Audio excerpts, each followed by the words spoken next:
नमस्कार। डीडी हिमाचल देख रहे सभी दर्शकों का आज की बात के इस अंक में स्वागत है। मैं हूं आपके साथ कुलदीप हेरान और आज हम बात करने जा रहे हैं हिमाचल प्रदेश में कृषि विपणन प्रणाली पर। जैसा कि आप जानते ही हैं कि हिमाचल प्रदेश एक कृषि प्रधान प्रदेश है और 93% जो हिमाचली हैं वो तरह तरह की फसलें उगाकर अपनी आमदनी कमाते हैं और इसी आमदनी को सुनिश्चित करता है Himachal Pradesh state agriculture marketing board. और आज मार्केटिंग बोर्ड के मार्केटिंग ऑफिसर, मार्केटिंग अधिकारी हमारे साथ या सुशील गुलेरिया जी हमारे साथ मौजूद है स्टूडियो में कृषि विपणन प्रणाली पर चर्चा के लिए। सर बहुत बहुत स्वागत है आपका, आप हमारे कार्यक्रम में आए। जी, सभी को नमस्कार जी सर, मैं आपसे सबसे पहले तो ये ही जानना चाहूँगा कि आप हमारे दर्शकों को ये बताएं कि राज्य कृषि विपणन बोर्ड किस तरह से काम करता है और ये क्या है। हिमाचल प्रदेश राज्य कृषि विपणन बोर्ड कृषि और बागवानी की जो उपजें हैं उनके विपणन हेतु सरकार की एक अपेक्स संस्था है, जो कि किसानों और बागवानों की जो उपज है, जो उनकी सेल्फ कंजम्पशन से ज़्यादा जो पैदावार है, जिसको मार्केटेबल सरप्लस भी बोला जाता है, उसके विपणन हेतु जो सुविधाओं का सृजन करने के लिए ये संस्था बनाई गई है। और इसके अंतर्गत प्रदेश में 10 कृषि उपज मंडी समितियाँ, जिनको APMCs के नाम से जाना जाता है, वो कार्यरत हैं। ये APMCs कृषि विपणन बोर्ड के सुपरिटेंडेंस और कंट्रोल के अंतर्गत काम करती हैं। राज्य कृषि विपणन बोर्ड का गठन 70s के दशक में किया गया था और उस समय में प्रदेश में कृषि विपणन के लिए कोई भी ढांचा मौजूद नहीं था, लगभग नादारद था। और किसानों और बागवानों के पास में जो भी सरप्लस, मार्केटेबल सरप्लस होता था, उसको या तो वो चलते फिरते व्यापारियों को बेचते थे या फिर प्रदेश के बाहर जैसे पंजाब, हरियाणा या दिल्ली, चंडीगढ़ में जाके जो है अन्य राज्यों की मंडी में बेचते थे। इस प्रक्रिया में जो है किसानों बागवानों का एक तो जो है खर्च ज़्यादा होता था, क्योंकि उनको ट्रांसपोर्टेशन की कॉस्ट लगती थी, और दूसरा जो है उनकी समय भी अधिक खर्च होता था। तो इन्हीं समस्याओं को मद्देनज़र रखते हुए जो है सरकार ने कृषि विपणन बोर्ड का गठन किया है। और मुझे ये बताते हुए हर्ष हो रहा है कि आज प्रदेश के अंदर ही हमारी जो पैदावार हो रही है उसका 50% से ज़्यादा जो है लोकल जो हमारी मंडीज़ हैं उन्हीं में विपणन हो रहा है। आज प्रदेश के अंदर जो है 73 जो मंडीज़ हैं वो फंक्शनल हैं और 13 जो मंडियां हैं वो निर्माणाधीन हैं और जल्द ही उनका निर्माण कार्य भी पूरा कर लिया जाएगा। ये जो बोर्ड है इसके बारे में बताना चाहूँगा। इसमें स्टेट गवर्नमेंट द्वारा जो है एक चेयरमैन अपॉइंट किए जाते हैं और इसके अतिरिक्त इसमें 20 सदस्य होते हैं, जिसमें 10 सदस्य जो सरकारी होते हैं, मतलब गवर्नमेंट ऑफिशियल्स होते हैं, जिसमें secretary agriculture, horticulture, forest, NABARD के CGM होते हैं, कोऑपरेटिव के रजिस्ट्रार होते हैं, और principal chief conservator of forest होते हैं, डायरेक्टर एग्रीकल्चर, हॉर्टिकल्चर, और 10 सदस्य जो हैं नॉन ऑफिशियल मेंबर्स होते हैं, जो कि कृषि उपज के विपणन में एक्सपर्ट्स होते हैं, कुछ प्रोग्रेसिव फार्मर्स होते हैं। इस तरह से इसको जो कॉन्स्टिट्यूशन किया गया है। जो गैर सरकारी सदस्य हैं उनका जो इंक्लूजन है वो बेसिकली इसलिए किया गया है कि वो इलाके की जो समस्याएं हैं कृषि विपणन के क्षेत्र में, कहाँ पे गैप्स हैं, उस बात को जो है वो रख सकें और जो कमियां हैं उनको पूरा करने की दिशा में एक अपनी सार्थक भूमिका निभा सकें। यानी कि विपणन बोर्ड जो है वो पूरी तरह से जो किसानों की जो फसल है उसकी बिक्री के लिए, या फिर यूं कहे कि उसके जिस तरह से एक जो फसल है खेतों से कटकर बाज़ारों में जब उपलब्ध करवाई दी जाती है, तो वो बीच का जो एक सफ़र है वो विपणन बोर्ड द्वारा तय किया जाता है कि कहाँ पे बेचना है और किस तरह से ये बिकेगा। जी।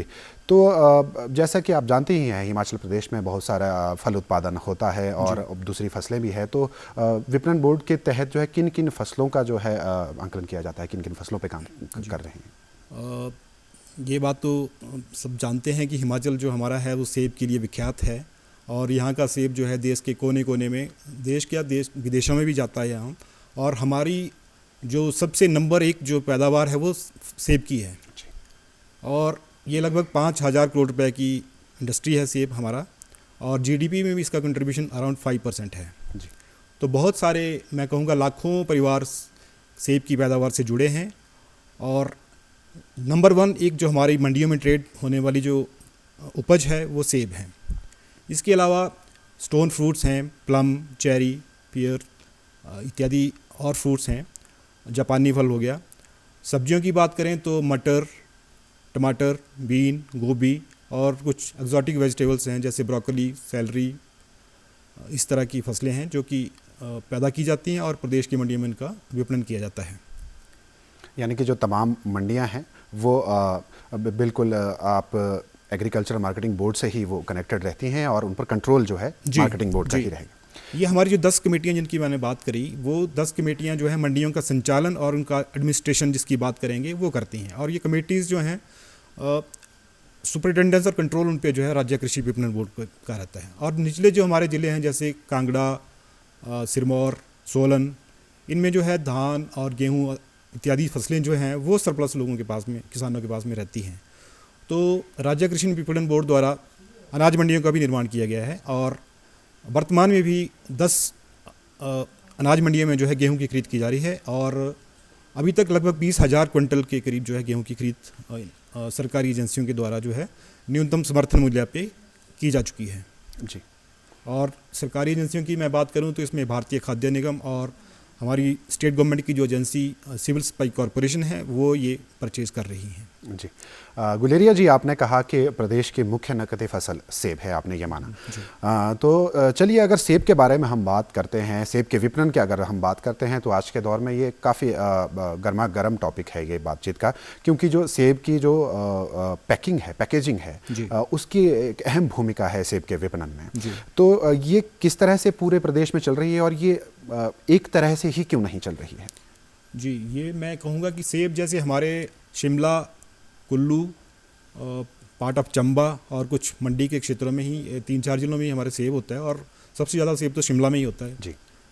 तो जैसे मेरा कुल्लू का अनुभव रहा है, मैं कुल्लू मैंने काम किया है, तो वहाँ पे जो है वहाँ पे ये ट्रेडिशन है कि लोग जो है अपने प्लास्टिक क्रेट्स में ही सेब को लाते हैं और वो प्राइमरी ग्रेडिंग करके जो है प्लास्टिक क्रेट्स में लाएंगे और मंडियों में जो है वो किलो के हिसाब से सेब को बेचा जाता है।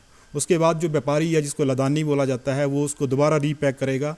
जिस क्षेत्र से वो व्यापारी आता है, मान लो बिहार से आता है तो उसको छोटे सेब की डिमांड रहती है या कहीं किसी पंजाब में कुछ बड़ा साइज़ प्रेफर करते हैं, तो उस हिसाब से वो दोबारा उसको रीग्रेड करके जो है फिर बॉक्स में अपना डाल के फिर वहाँ से ले जाता है। अगर शिमला की बात करें तो यहाँ पे मैक्सिमम जो सेब है वो पैकेट में बिकता है, जिसको कार्टन भी बोल सकते हैं। शिमला और सोलन की मंडियों में जो है ये कार्टन के बिकता है। इसमें फार्मर को मंडी बोर्ड जो है ये किसी को इस तरह से कोई बाध्य नहीं कर रहा है कि आप इस पैकेजिंग में लाएं या उसमें लाएं। हालांकि इसकी डिमांड है, काफ़ी संगठनों से आ रही है कि ये जो बॉक्सेस हैं इनमें जो है कोई स्टैंडर्ड बॉक्स या यूनिवर्सल कार्टन जिसको कहा जाता है उसको इम्प्लीमेंट किया जाए। इस तरीके की बातें चल रही हैं। जी, जैसा कि सरकार के हवालों से भी ये खबर कुछ बीते दिनों आई थी कि सेब का जो दाम होगा वो प्रति किलो की दर से तय किया जाएगा। तो ये प्रति किलो से दर की जो बेचने की जो सेब की जो प्रक्रिया है वो कैसे रहेगी और इसके दाम कैसे तय होंगे? जी, कुछ किसान संगठनों द्वारा ये मांग की जा रही थी कि जो किसान बागवान जो अपना सेब लेके आ रहा है वो 20 किलो की बजाय जो है उसमें भर्ती होती है 25, 30, 35 किलो तक होती है और वो अल्टीमेटली उसका जो है किसान को लॉस होता है। तो उनकी डिमांड के मद्देनज़र रखते हुए सरकार ने इस बार निर्णय लिया है कि जो आगामी जो विपणन सीज़न है उसमें सेब का जो बिक्री है वो वज़न के हिसाब से की जाएगी। जैसे कि ये हमारा तो पहले ये प्रैक्टिस हमारे कुल्लू ज़िला में और मंडी ज़िला की कुछ मंडियों में ऑलरेडी चल रही है। तो यहाँ भी जो सेब की जो बोली है, जो उसकी प्राइस डिस्कवरी है वो वज़न के हिसाब से इसमें की जाए। 24 किलोग्राम की बक्से की हम बात कर रहे हैं। अगर 24 किलोग्राम की एक पेटी को अगर उसकी पैकिंग सुनिश्चित करनी है तो ये कैसे संभव है? यदि मान ली जाए कि इस पर किसी तरह के जो है डिस्प्यूट रहेंगे तो उसके समाधान के लिए क्या उसमें प्रावधान रहेगा? जी, इसके बारे में एक सर्कुलर निकाला गया है जिसको सभी डिफरेंट जो स्टेक होल्डर्स हैं उनको सर्कुलेट किया गया है और आगे भी कैंपेन विपणन बोर्ड द्वारा चलाया जाएगा through different mediums, print, electronic और रेडियो के माध्यम से। इसमें हम जागरूक करेंगे। इसमें जो मेन जो इसमें पॉइंट्स रहेंगे जो वज़न के हिसाब से सेब को बेचने की या अन्य फलों को बेचने की प्रक्रिया के बारे में, वो इस तरह रहेगा कि जो किसान बागवान है वो अपना जो सेब या अन्य फल है वो उसको अपने या तो बॉक्स, कार्टन या क्रेट में भी ला सकता है, लेकिन उसको जो है वज़न अपना जो है 24 किलो तक जो है लिमिट करना है। उसके पीछे लॉजिक ये है कि ओवर फिलिंग करके जो है वो उसकी एक तो सेब की क्वालिटी डिटीरियोरेट होती है और जिस मार्केट में जाएगा अगर सेब ख़राब होगा तो नेचुरली फिर उस एरिया का वो ब्रांड वैल्यू को भी थोड़ा इम्पैक्ट करेगा। तो ओवर पैकेजिंग से बचने के लिए ये 24 केजीज तक ही इसको लिमिट किया गया है। और फार्मर जो है उसकी पैकेजिंग क्रेट में भी ला सकता है और जो है कार्टन में भी ला सकता है। तो इसके लिए जो है फार्मर जो है उसको वेट करके लाएंगे और उसका जो वज़न है वो अपना बॉक्स पे या पेटी पे जो है अंकित करेंगे। और मंडी में जो है जो आड़ती है उनको भी विपणन बोर्ड द्वारा, मंडी समितियों द्वारा निर्देश दिए गए हैं कि वो भी अपने जो है नाप तोल विभाग से जो सत्यापित वजन करने की मशीनें हैं वो अपने पास रखेंगे। हालांकि कुल्लू और मंडी की मंडियों में तो पहले से ही ये वज़न के हिसाब से हो रहा है, तो वहाँ तो ऑलरेडी हो रहा है। और शिमला और सोलन में भी जो आड़ती सेब के अलावा सब्जी का काम भी करते हैं, वो भी कांटे का प्रयोग करते हैं, क्योंकि सब्जी जो पूरे प्रदेश में तोल के ही बिकती है। और जो आड़ती जो बिल्कुल एक्सक्लूसिव सेब का ही काम करते हैं और पेटी के हिसाब से बेचते थे, उनको जो है कांटे जो हैं ये वज़न करने की मशीनें खरीदनी पड़ेंगी, और ताकि जो है वज़न जो है किसान की उसकी पेटी का किया जा सके। जहाँ तक बात ये आपने की डिस्प्यूट की, मान लो कि फार्मर जो है अपना सेब 24 किलो की पैकिंग करके लाया और मंडी के अंदर जब वो जिसका नीलामी मंच पे उसका सैंपल चेक किया गया तो उसमें वज़न कम या ज़्यादा हुआ, तो उस स्थिति में जो है अगर एक ऐसा कोई डिस्प्यूट होता है तो एक उप समिति जिसमें सेलर विक्रेता, जिसमें विक्रेता इस सूरत में बागवान हुआ, क्रेता लदानी जिसको बोलते हैं, आड़ती और मंडी समिति का एक प्रतिनिधि, इन लोगों की एक उप समिति है जो कि मंडी समिति की जो वेइंग स्केल जो वहाँ पे रखी होगी उस पे क्रॉस चेक करेगा। हर एक मंडी समिति को ये आदेश दिए गए हैं कि वो अपने मंडियों में टेस्ट चेक के लिए जो है सफिशेंट नंबर जो है वेइंग स्केल रखेंगे, और मंडी समिति की जो वेइंग स्केल है उस पर जो उसका वज़न आएगा वो अंतिम और निर्णायक होगा। तो इस तरह से ये वेट का डिस्प्यूट, यानी कि अब जो तोलने का जो तोलक यंत्र जो रहेगा वो किसान के पास होना भी आवश्यक है और मंडी में भी आड़ती के पास भी होना वो आवश्यक हो जाएगा। जैसा कि हम जानते ही हैं कि पिछले सीज़न के दौरान, सेब सीज़न के दौरान 6+2 या इस तरह के मामले जो तूल पकड़ रहे थे कि ओवरलोडिंग की एक समस्या आ रही थी। इससे ओवरऑल जो है कभी कभी सड़क दुर्घटनाएं भी हो जाती है, क्योंकि जो एक व्यक्ति है अगर मान लीजिए शिमला से बाहर की किसी मंडी को अपना अगर सेब भेजता है तो प्रति पेटी के हिसाब से वो किराया चुकाता है। लेकिन अगर मान लीजिए इस तरह से किलो के हिसाब से सेब बिकेगा, हालांकि इसमें दाम तय होने वाली कोई बात नहीं है। ऐसा है कि दाम कैसे तय होगा वो किस पर निर्भर करता है?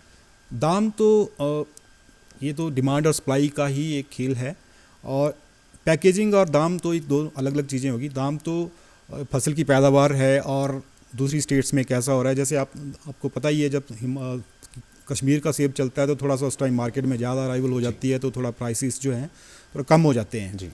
और हमारे यहाँ पे सबसे पहले करसोग का सेब चलता है, तो मेरे हिसाब से वो काफ़ी अच्छा रेट वो ले जाते हैं, वो स्टार्ट वहीं से होता है।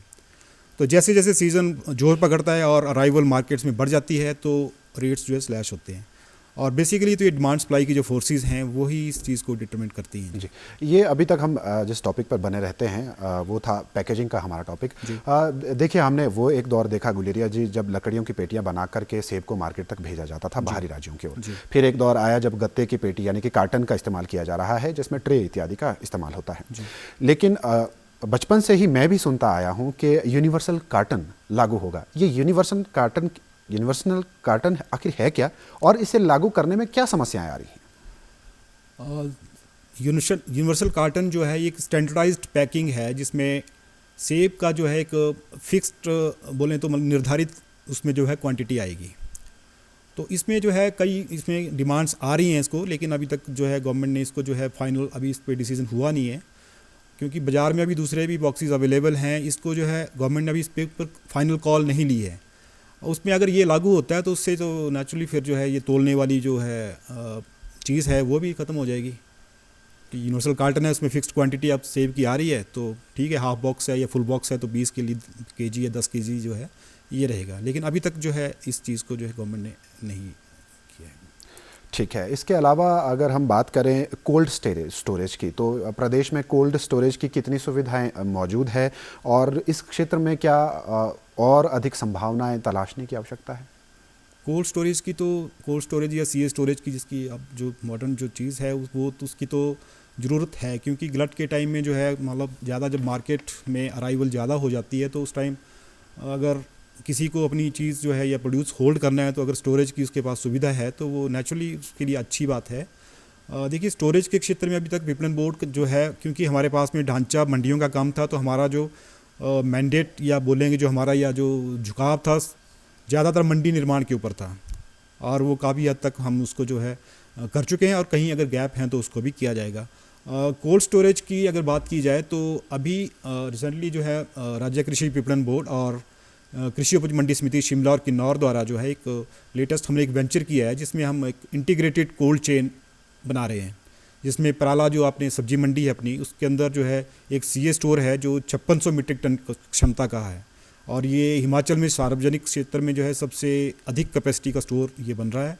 इसी चेन में जो है कुछ grading packing lines, grading sorting lines और रेफ्रिजरेटेड वैन्स जो हैं ये भी परचेज़ की जाएंगी, और इस प्रोजेक्ट को कैसे ये फलीभूत होता है और आगे फंड्स की जैसे अवेलेबिलिटी को देखते हुए जो है बाकी जगह भी इसको जो है सरकार के आदेशानुसार जो है इसको रेप्लिकेट किया जा सकता है। जी, तो इसके अलावा जो इसमें सेब की जो कारोबार है, इससे जुड़े अन्य विकल्प जो है बागवानों के लिए काम आ सकते हैं। अगर हम एप्पल के जो फ्रूट कंसंट्रेटर की अगर हम बात करते हैं, लंबे समय से उसकी भी मांग बढ़ती चली आई है कि इस तरह के जो फ्रूट कंसंट्रेटर्स है उन तरह के प्लांट जो है एस्टेब्लिश किए जाएं, जिससे कि बागवानों को एक तीसरा जो एक विकल्प जो है मंडी के अलावा या एचपीएमसी के अलावा उनको एक तीसरा जो है विकल्प मिले। उस बारे में जो है क्या आपके सुझाव रहेंगे? देखिए, इसमें जो है जो प्रोसेसिंग की जहाँ तक बात है, तो इसमें जो है गवर्नमेंट की जो डेजिग्नेटेड जो एजेंसी है वो एचपीएमसी है, और उनके प्लांट्स भी हैं कई जगह, तो जैसे सुंदरनगर में है या कहीं कहीं और भी प्लांट हैं उनमें, वो इसमें डेजिग्नेटेड एजेंसी है। इसमें मार्केटिंग बोर्ड तो इसमें अभी इसमें नहीं कर रहा है जी। तो इसमें मेरा मानना है कि प्रोसेसिंग अगर बढ़ती है तो नेचुरली उसकी डिमांड बढ़ेगी, और जो थोड़ा लो क्वालिटी का सेब होगा वो भी उसमें जो है अच्छे दाम में बिकने की उसकी संभावना बढ़ जाती है। तो प्रोसेसिंग में जो है भारत सरकार की जो खाद्य प्रसंस्करण जो मंत्रालय है उसके अंदर भी ये स्कीम्स हैं उसमें प्रोसेसिंग के लिए, तो अगर वैसे यूनिट ज़्यादा लगते हैं तो नेचुरली इसमें तो किसानों बागवानों को फ़ायदा होगा। चलिए वापस विपणन प्रणाली पर आते हैं, और विपणन प्रणाली से जुड़ा हुआ एक और अन्य मसला है जिस पर जो है बात की जानी अति आवश्यक है, क्योंकि जो मंडियां हैं, मंडियों में आड़ती यानी कि कमीशन एजेंट जो हैं या आड़ती हैं, उनकी जो भूमिका है बहुत बड़ी भूमिका है इस पूरे व्यापार के अंदर। तो कई बार जो है ऐसा देखने को मिला है, क्योंकि जैसा कि आपने बताया कि लाखों लोगों की आमदनी का जो है साधन वो इस तरह के जो है नकदी फसलें हैं, लेकिन कई बार ये आड़ती जो है फ्रॉड के केसेस या फिर इस तरह के लदानियों के भाग जाने के केसेस आए दिन हो, यानी कि ऐसी कोई मंडी नहीं है जहां से इस तरह के मामले देखने को नहीं मिले होंगे। तो ये एक पूरे साल भर की जो मेहनत है किसान की, ये उसकी मेहनत की कमाई लेकर उड़कर भाग जाते हैं। इन लोगों तक पहुँचने के लिए मार्केटिंग बोर्ड की क्या स्ट्रेटेजी है और क्या प्लान्स है आने वाले समय में कि इस तरह की गतिविधियों को कम किया जा सके? जी, ये जो फार्मर्स की जो नॉन पेमेंट के मामले, डिफ़ॉल्ट के जो मामले हैं, ये आप ठीक बोल रहे हैं, ये हो रहे हैं और अभी भी रिपोर्ट हो रहे हैं। और सरकार द्वारा जो है, जैसे आपको सभी को मालूम है कि एक इसके लिए एक स्पेशल इन्वेस्टिगेशन टीम का गठन किया गया है, और उसके गठन के पास जो आंकड़ा शिकायतों का हमारे पास साल दर साल आता था, उसमें जो है कमी देखने को मिली है जी। क्योंकि कुछ लोगों को जो है लोगों पकड़ के लाया गया और पेमेंट्स कराई गई हैं। और इसके लिए जो मंडी बोर्ड जो है इसी सीज़न से जो है हमने निर्णय लिया है कि कोई भी जो बाहर से जो लदानी, जिसको व्यापारी खरीदार बोलते हैं, उसका हम पंजीकरण करेंगे, उसका पूरी डिटेल्स अपने पास रखेंगे ताकि हमारे पास एक मूलभूत उसका जो डाटा रहे। तो इस तरीके से जो है उस पर, क्योंकि अगर उसका वेयर अबाउट हमारे को कुछ पता होगा तो अगर वो डिफ़ॉल्ट करता है तो उसके ऊपर तक पहुंचने के लिए या उसके ऊपर कार्रवाई करने के लिए जो है हमारे पास एक माध्यम रहेगा। और बाकी जो कारोबार है, ये अगर बात करें तो ये मतलब टोटल कैश वाला ट्रांजैक्शन वाला काम भी नहीं है इसमें, क्योंकि क्रेडिट भी इन्वॉल्व रहता है। तो इस कुछ केसेस में डिफ़ॉल्ट जो है हो जाते हैं, मतलब कर लेते हैं लोग। जी बिल्कुल, आपने ये सही कहा, क्योंकि उधारी का काम है ये। इसे जिससे भी हमने इस विषय पर जब भी बात की है, उन्होंने यही कहा है कि आज अगर मान लीजिए शिमला की ढली मंडी से अगर कोई लदानी सेब खरीदता है तो वो जो है किसान के खाते में उसकी पेमेंट आने में लगभग हफ्ता या उससे ज़्यादा का समय लग जाता है, कई बार महीने लग जाते हैं। ये जो एक चेन है, इससे क्लोज़ करने के लिए शायद केंद्र सरकार द्वारा किसी योजना का जो है कोई योजना जो है जारी की गई थी इस संदर्भ में, ताकि इस चेन को जो है पुनर्ढाला जा सके। उस तरीके से काम करने में क्या अचीवमेंट्स रहे? जी, केंद्र सरकार की एक योजना है जिसको नेशनल एग्रीकल्चर मार्केट के नाम से जाना जाता है, जिसको ई नैम कहा जाता है, जिसकी एब्रीवेशन है। और इसमें जो है हमारे प्रदेश की भी जो है 26 मंडियाँ इससे जुड़ चुकी हैं। उसमें ये है कि इसमें जो विपणन है उसमें जो ऐसे हमारी फिजिकल मंडीज़ होती हैं जिसमें जो लदानी आते हैं वही बोली बोलते हैं, और इसमें ये है जो नेशनल एग्रीकल्चर मार्केट है इसमें कि ऑनलाइन लिंकिंग है मार्केट्स की।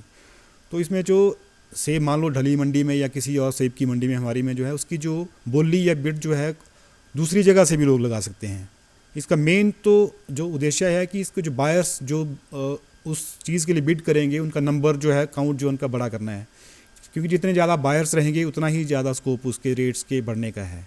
तो ये स्कीम है अभी यहाँ भी लॉन्च होगी है, तो इसमें जो है उम्मीद है कि भविष्य में जो है इससे सकारात्मक जो है परिणाम आएंगे। तो प्रदेश में अभी तक इस स्कीम के माध्यम से, इस योजना के माध्यम से किन्हीं मंडियों को जोड़ा गया है? 26 जुड़ चुकी हैं जी। 26 मंडियाँ जो है स्कीम के माध्यम से जी जुड़ चुके हैं, बहुत बढ़िया। इसके अलावा जो बागवानों की, मैं यूँ कहूँगा कि एक लंबे अरसे से चली आ रही एक मांग है, वो ये है कि जो विदेशों से जो सेब भारत को आयात किया जाता है उस पर जो है कस्टम ड्यूटी जो आयात शुल्क है वो 50% है। तो लोगों की ये मांग चली आ रही है कि इसे 100% रखा जाए, ताकि जो वहाँ का सेब जो है भारत में महंगे दामों पर मिले। लेकिन आप इसे कैसे समझते हैं, क्योंकि ये अभी तक नहीं हो पाया है? हालांकि ये बीती कई सरकारों ने ये मांग केंद्र के पास रखी होगी। क्या कारण है कि केंद्र सरकार इसे पूरा नहीं कर पा रही है?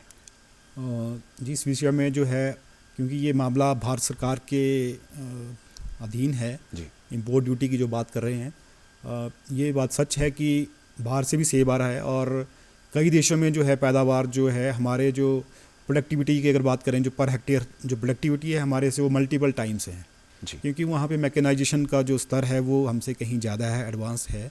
तो उनकी जो पैदावार है पर हेक्टेयर की या पर बीघा या जो भी हम यूनिट लें उसमें ज़्यादा है, तो वो कॉस्ट ऑफ कल्टीवेशन, जो कॉस्ट ऑफ प्रोडक्शन की अगर बात करें तो उनकी कम आती है कंपेयर टू हमारे से। तो वो जो सेब आता है तो नेचुरली फिर वो अगर वो ज़्यादा आएगा तो हमारे सेब को प्रभावित करेगा। लेकिन इसमें जो है गवर्नमेंट ऑफ इंडिया से ही इसमें इम्पोर्ट ड्यूटी लगाई जानी है जी। इसके अलावा नई विपणन व्यवस्था की अगर हम बात करते हैं, अगर ये लागू हो जाती है, नई विपणन व्यवस्था के अंतर्गत जो सेब मंडियों से बाहर बिकता है, अमूमन हम देखते हैं कि सेब बाहर बिकता है जी, उस पर क्या नियम लागू रहेंगे? उस पर भी सारे नियम यही जो मैंने बात की वजन के हिसाब से वही लागू रहेंगे। मंडियों के बाहर जो जिसको हम नोटिफाइड मार्केट एरिया अधिसूचित क्षेत्र बोलते हैं, उसमें जो है निदेशक कृषि विपणन जो है, डायरेक्टर ऑफ एग्रीकल्चर मार्केटिंग जो हैं, वो उनको लाइसेंस जारी करते हैं और वो इस व्यवस्था को लागू करेंगे। और आपको मैं बता दूं कि अभी हाल ही में सरकार द्वारा एक जो हमारा कृषि उपज विपणन अधिनियम 2005 है, उसकी धारा 59 के अंतर्गत काफ़ी सारे ऑफिसर्स को जो है उसमें जो है पावर्स दी गई हैं कि वो जो ट्रेड है मार्केट एरिया में उसको वो चेक करेंगे। इसमें जो जिनको ये पावर्स दी गई हैं उसमें उपमंडलीय अधिकारी, नागरिक, तहसीलदार, उप तहसीलदार और कृषि निदेशक, बागवानी उपनिदेशक, विषयवाद विशेषज्ञ और सचिव मंडी समितियां जो हैं, ये सब जो हैं इसको लागू कार्यान्वित कराने में जो है अपना सहयोग देंगे। जी, धन्यवाद।